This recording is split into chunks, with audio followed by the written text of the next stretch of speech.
area hii vile watu wanaandikwa inasemekana huyu hayadhiriwa.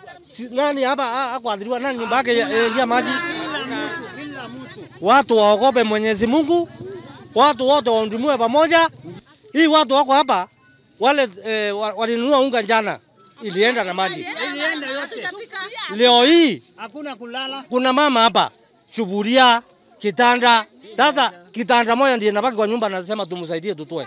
Hata tukitoa atalelea nini? Kufikia saa 12 raia wamenipigia simu wakaniambia bila wameathirika na maji ya mvua, na mvua sio mbaya, mvua ni Mungu ameleta baraka. Lakini mahali hiyo maji ya kutoka hii barabara ya kutoka Grandos Catholic mpaka kwa lami, hiyo barabara ikitengenezwa itazuia hii maji imefahamia hii wananchi. Na hao wananchi ni kama 1000 wameathirika, kama ngiri moja ndio wameathirika katika hii sehemu ya Kiwanjani area ya Laga.